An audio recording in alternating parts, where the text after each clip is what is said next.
Have you ever wondered why Indian journalists do not go to the land of the UK and make a documentary on the British daughters or their poor people? Have you ever wondered why Indian media do not go abroad to make a documentary on American or European slums and highlight other nations' sufferings and problems? It is because Indians prefer to first fix their own problems, and by doing that, they set up a great example of practicing and not only preaching. They say that the 21st century belongs to Asia, and within Asia, the world has already started to witness the sensational rise of the ancient power India, which in the 21st century will be reclaiming what rightfully belonged to them right through the human history. In my previous documentary on the economy of India, I have already covered a lot of India's industrial sectors that are witnessing a great rise. But India's growth story is more than that. There are many more sectors which are witnessing dramatic rise and have the ability to inspire the world. Food industry. India, the country which faced 3 million deaths or even more during the Bengal famine by the hands of the British, has come a long way, and today it's setting up the largest food park in the world.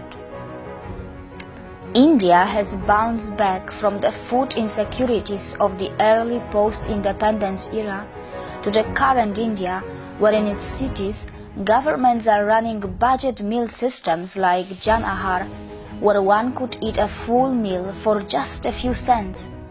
And there are many other social welfare schemes like that. Besides, India's temples are also running cheap and organic food canteens, where one could have nutritious and clean food in just $1 or $2 or even free. Further, who could forget the great Sikh people of India who serve absolutely free food to everyone, every single day at any given time of the day, and not just to Indians, but any human regardless of what country or religion they come from. And not just that. Today, Sikh temples have been providing free food for the poor British people on the land of the UK and in other parts of the world as well. Power sector. India, which also has nuclear power plants, is now focusing on green energy as well. In case you are starting to worry that India will do what China and the USA did to the environment, here is good news. Even with its massive population and exploding growth, India comes nowhere close to the per capita carbon dioxide emissions of other nations. India is developing in times when the green energy technology is no big deal. India has already taken huge steps in order to be the green energy hub of the world. Did you even know that India has some of the world's largest solar power plants? Telecom sector. India is currently the world's second largest telecommunications market. Did you know that Indian telecom companies are expanding to other parts of Asia and Africa already? Besides, in a few more years, India will emerge as a leading player in the virtual world with almost 700 million internet users out of the 4.7 billion global users, according to a report by Microsoft. Dairy sector. The indigenous holy cows of India are truly holy when it comes to the quality of their milk. Did you know that the indigenous Indian Vedic cows produce A2 milk, which according to the scientists is considered the best type of milk for human consumption? It is not a surprise that Brazil, which is now a big player in dairy, realized it a long time ago and imported Indian breed cows. India has always been as one of the top milk producing countries in the world. Steel industry. India is a giant in producing crude steel. Did you know that it is already one of the top 3 largest crude steel producing countries, and it is continuously growing even more.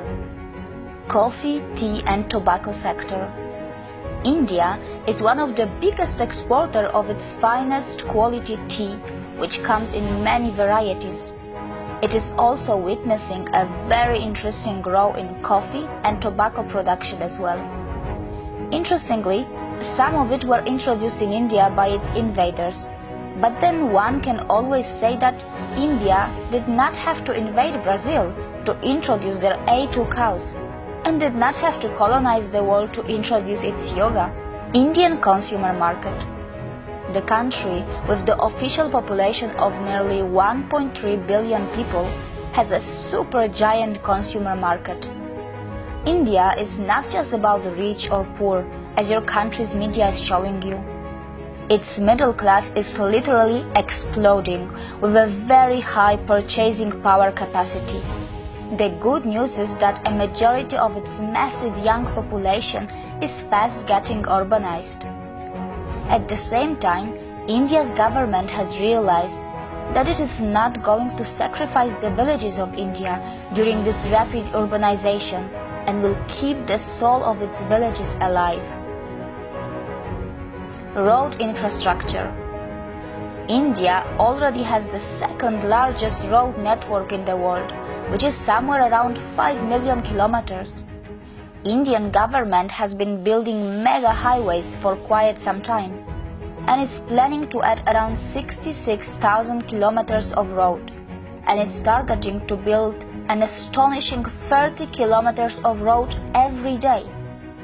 Besides, how many of you actually knew that India is the largest exporter, producer of handmade carpets in the world? It is also one of the biggest exporters and producers of cashew nuts and cotton yarn, and it also has a booming chemical industry. And we must remember that all the money and economic wealth that India is earning is its hard-earned money, not an easy wealth generated by selling crude oil as many other rich nations. India will continue to serve the humanity in the world and will continue to play the role of the mother for the world by its both types of wealth, spiritual and economical. India is a country which is the only place in the world where all religions have been coexisting for the longest period of time.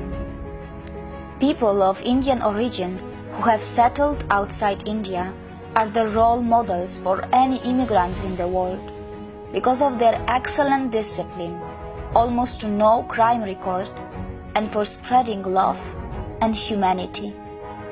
Indians are perfectly mingling in the international society by participating actively in the foreign lands growth, and are also sticking to their own roots and great culture by serving the Mother India in so many ways.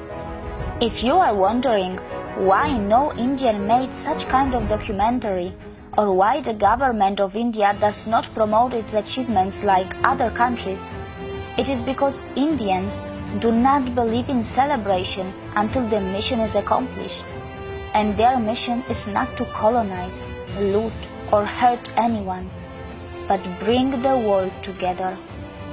India is a spiritual and economic powerhouse which does not boast, and that is why someone else who is not from India had to speak out in the end, as I did.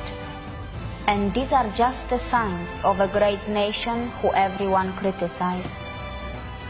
But India doesn't criticize others just to justify their own problems, because India likes to be the change that it wants to see in others. Most of India's own problems are a gift from the invaders, but India knows that to make the world a better place, it has to grow not only economically, but it also needs a moral and spiritual growth, which further can lead to the organic growth of the world. As much before than the modern globalization of today, India had realized that the world is one big family. See you again.